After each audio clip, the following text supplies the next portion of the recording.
Hello, leader. Welcome back to the Fierce Factor podcast. It's your host, Kaylee, here, and you are tuning in to episode number 238. This episode will be released the week of the 2024 presidential election. It is an interesting time. It's a time brimming with emotion. And I find myself having conversation after conversation about the overwhelming uncertainty of the future.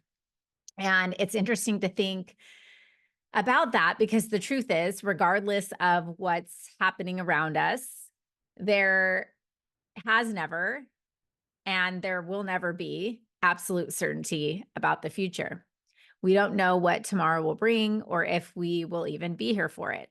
And this is an important distinction to make because when we talk about predictions for the future, it's not actually the future we're preparing for. Instead, we're using our fears or optimism, depending on your frame, to make decisions today that will impact our future.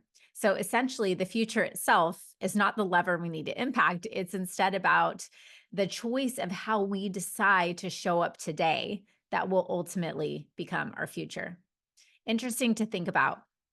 So I chose to record this episode and to talk about my vantage point and how I am personally navigating through this time and advising our clients at KLC to prepare for the future by taking control of their perspective today.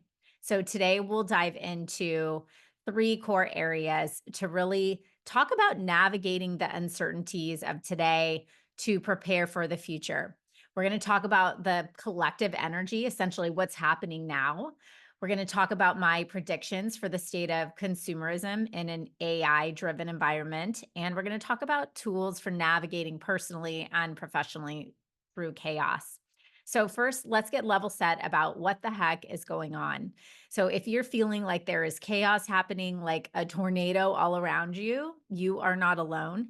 I'm having conversations with women daily who question if they're crazy to think that everyone seems a little over emotional, overstimulated, and kind of out of touch with reality.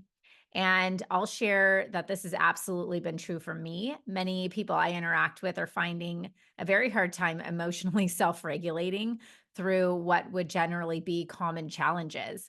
There's just like a buzz of nervous energy in the air regarding, I don't know if it's polarizing views around the presidential election, which certainly will have implications for small business owners one way or another.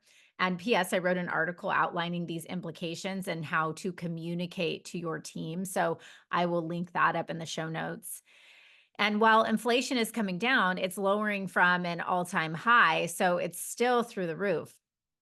Every cost in our world has gone up, from gas to food to employees to furniture. And guess what? Our customers, they don't want to pay more, right? So there are feelings of employee entitlement among business owners. And I think it's because of the same confused, overwhelmed, and pent up feelings that our employees are also feeling. And I get it. Listen, here's how it goes down in times of pent up pressure. I had a conversation with a client this week that went like this. She said to me, Kaylee, I'm at a breaking point and I am just wondering if it's even all worth it. So she explains how she was crying in the pantry while making her lunches for the kids, and her husband calls and asks how she's doing. So she tells him about one incident, and in some version of these words asks, is that really making you that upset? And she said, no, not this isn't like this isn't the it's not the one thing, but it's the or one incident that was really getting her down. It's one thread that's pulling on the ball of yarn on a series of events. And if it was just one isolated disappointment, of course, she could handle it. But it's one that bleeds into two, that becomes three, and suddenly it's a full stack of dominoes tumbling down right before her. We had another client who made a modification to a skincare product she formulated, and you would have thought the entire community was plagued. The local Facebook moms group went into uproar with some like 100+ comments about how upset they were. And an employee saw it and started to recoil, and her manager had to spend a day of putting out fire drills. And then she came to our client in tears, ball of yarn, right? And here's the thing, the world is changing faster than ever. We're faced with realities we never expected to experience as a society in this age of digital information. We're alone faced with 60,000 thoughts a day, and that's just what's going on in our head. And in an era where AI will continue to expedite the pace of reality, the expectations to conform to, a new way of doing things will continue to expand. So here's the bottom line. Now is the time to step up and lead. Last night during our final CTS call, a few of the students were talking about their newfound trust in themselves and their commitment to staying true to their old school beliefs in results first. One owner talked about how the vast majority of women in her community have been conditioned to ask for BOGO filler syringes or talks by the unit versus areas, or instead of really coming to solve conditions or ask about outcomes or results. So before going through CTS, she talked about how she felt just this immense pressure to conform, but not anymore. And honestly, this was just music to my ears because here's my prediction about generative AI. It's a useful tool. I use it daily to help me with efficiencies, inspiration, templates, connecting data points for knowledge. But when I look into my 2025 to 2030 crystal ball, and you all know my predictions are always spot on, I see the future being all about connection, all about human connection, meaning an AI powered chatbot can handle an initial interaction, but will never have more than a transactional conversation with your client. AI can help you go faster without a doubt, but the differentiator in converting business with high net worth spenders and people who care about results is going to be about going deep. In fact, I think we've gone way too far and tried to create e-commerce strategy for every local business. I was in church last week and my pastor said, "We're launching the 1 mile challenge. Our goal as a church is to touch every single household in a 1 mile radius by Christmas." And it got me thinking, what kind of strategy would it take to make a connection with every single human within a 1 mile radius? A very targeted grassroots approach, knocking on doors, shaking hands, being active in the community, showing up at events, sponsoring local groups, perhaps using geo targeting and hashtags on Instagram to find local consumers. Slow and steady. It's old school, really. A mentor of mine used to always say to me, "Kaylee, when they zig, you zag. The world doesn't need one more business coach walking, talking, mimicking what everyone else is saying. They need different. They need Kaylee." And different is what catches attention. So, as AI continues to optimize transactional interactions, as the market asks for BOGO filler syringes, we zag by being focused on relationships and connection.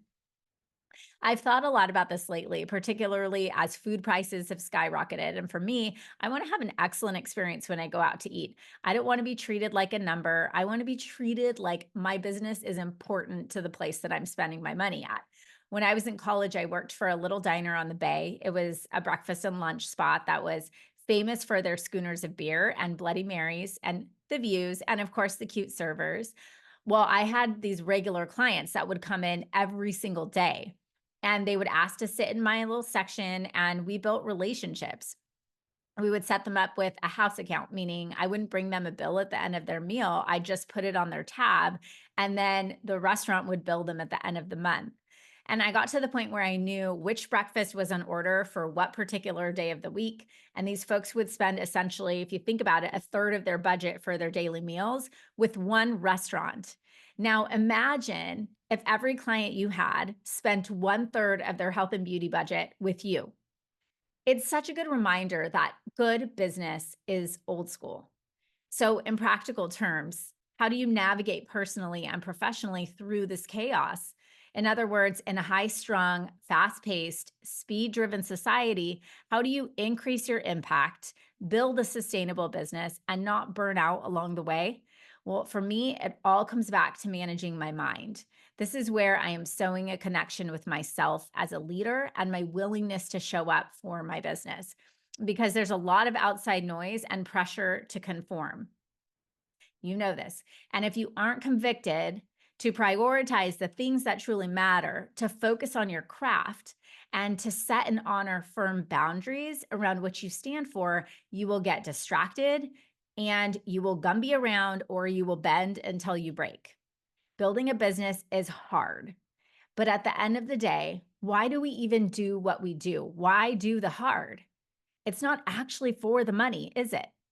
It's for the belly laughs, the team, the camaraderie, connecting with clients, the challenge of improving yourself, and the magic of turning a dream into an impact driven business. Our life is really just a series of snapshots, and you're in one right now at this very moment. Will you remember this moment? How can we be more present in each snapshot so that we enjoy all of the human experience?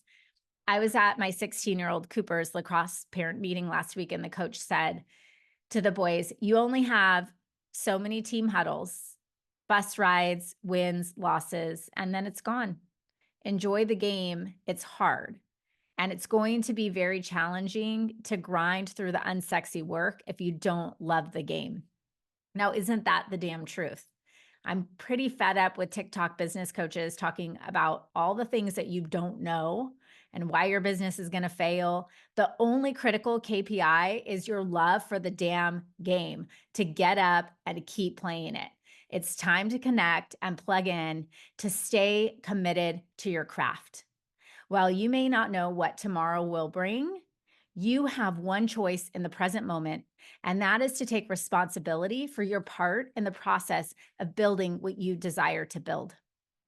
Okay, leader, I hope this gives you some perspective to think about in preparation for what the future has in store for you. I'll chat with you same place, same time next week.